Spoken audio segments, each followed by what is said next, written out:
বন্ধুরা, আমি প্রতিদিনই মিঠিঝোড়া গল্পের পাশাপাশি আমি আমার ডেলি লাইফস্টাইল ব্লগ শেয়ার করি। প্লিজ আমার ভিডিওগুলো দেখে আমার পাশে থাকবে। আজ আমি চলে এসেছি এক ফোঁটাও তেল না দিয়ে একেবারে তেল ছাড়াই বেগুন ভেজে নেব। তো চলো ভিডিওটা শুরু করি।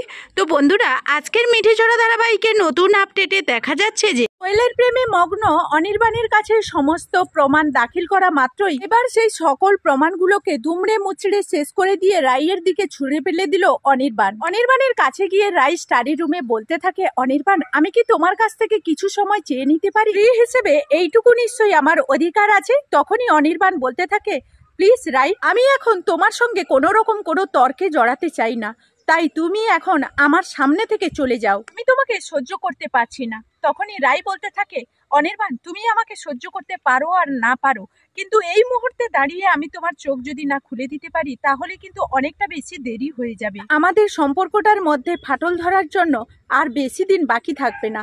তখনই অনির্বাণ বলতে থাকে যে আমাদের সম্পর্কটা টিকিয়ে রাখার মধ্যে তোমার কাছে কি এমন আছে তুমি আমাকে বলতে পারো? আমার তো কেন জানি না মনে হচ্ছে যে ভবিষ্যৎ জীবনে আমাদের এই সম্পর্কটা মাটির সাথে মিশিয়ে ধুলিস্যাৎ হয়ে যাবে। আমি অনেক স্বপ্ন নিয়ে আমি তোমার সঙ্গে বিয়ে করেছিলাম। আমি ভেবেছিলাম এবার হয়তো আমাদের সম্পর্কটাকে মেরামত করে নতুন করে তোমার সঙ্গে জীবন শুরু করব। এখন তো দেখছি সেটা কিছুই হচ্ছে না। তুমি উল্টো আমার মনটাকে তোমার দিকে বিছিয়ে দিচ্ছ দিনের পর দিন। মানে রাই বলতে থাকে, আজকের আমাকে 10 মিনিট টাইম দিয়ে দাও, আমি তোমাকে গ্যারান্টি দিয়ে বলতে পারি যে তোমার চোখ খুলে যাবে। কোয়েল তোমার চোখে আমাকে ছোট করার জন্য যে মিথ্যাচারগুলো করছে সেগুলো তুমি বুঝতে পারবে। নির্বাণ, ও অন্য একজনের সঙ্গে মিলে আমার সম্পর্কে চক্রান্ত করছে।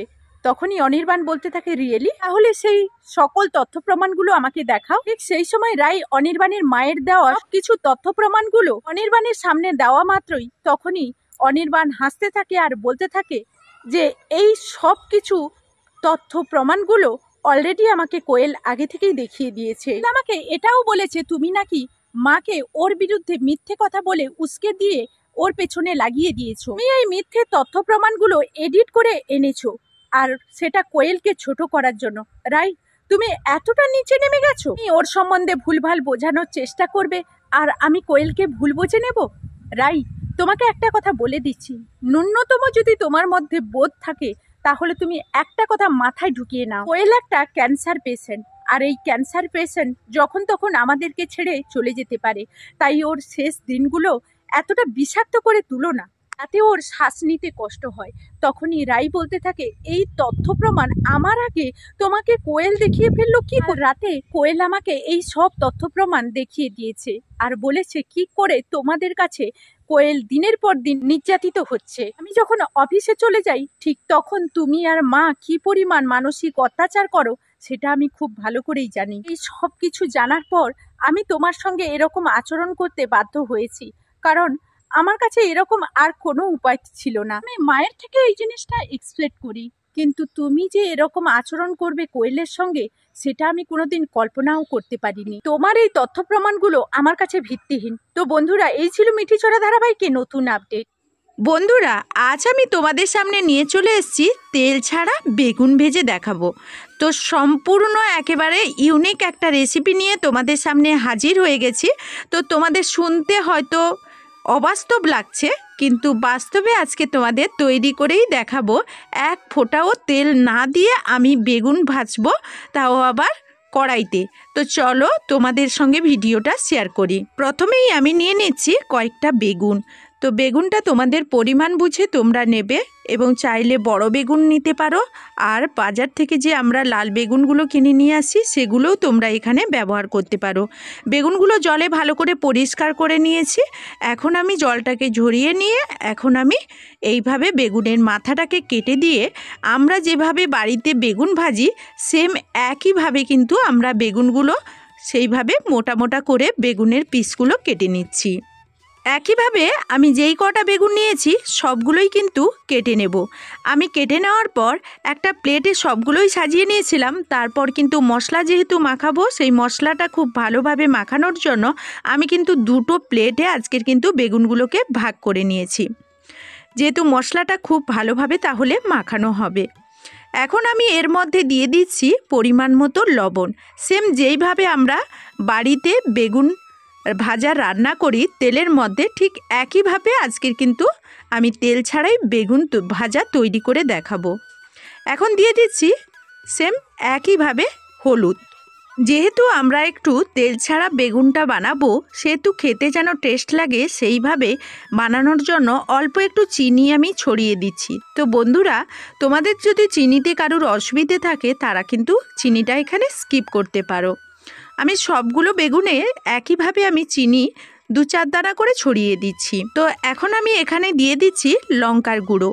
তো বন্ধুরা, বাচ্চারা যদি খায় তাহলে কিন্তু লঙ্কার পরিমাণটা তোমরা কম করতে পারো, কিন্তু স্কিপও করতে পারো। লঙ্কাটা দিয়ে এবার মশলাগুলোকে এইভাবে জাস্ট আমি হাতের মধ্যে দেখো উল্টে পাল্টে ঘষে দুই পাশে বেগুনের 2 পিঠ সমানভাবে আমি কিন্তু মশলাটা লাগিয়ে নিচ্ছি। এইভাবে সেম সবগুলোতে আমি মশলাগুলো খুব ভালোভাবে একটু সময় নিয়ে মাখিয়ে নেব।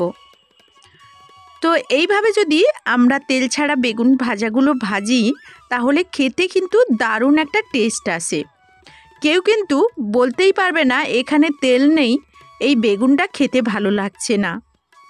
ঠিক একইভাবে আমি সবগুলো কিন্তু মশলা দিয়েই আমি এই পিঠ ওই পিঠ মশলাটাকে খুব ভালোভাবে মিশিয়ে নিলাম। এখন আমি মশলাটা ভালোভাবে সেট করার জন্য 5 মিনিটের জন্য রেস্টে রেখে দেব। তার মধ্যে চিনিটাও গলে যাবে। আর এখন দেখো বেগুনের মধ্যে একটা জলজলে ভাব চলে এসছে। এই বেগুনগুলোকে এক সাইডে সরিয়ে দিয়ে এখন আমি একটা মশলা তৈরি করে নেব। তার জন্য প্রথমেই আমি নিয়ে নিচ্ছি 4 থেকে 5 চামচ তোমরা বেসন নিয়ে নিতে পারো। এরপর নিয়ে নিচ্ছি ঠিক সেম একইভাবে যতটা বেসন ততটা কর্নফ্লাওয়ার।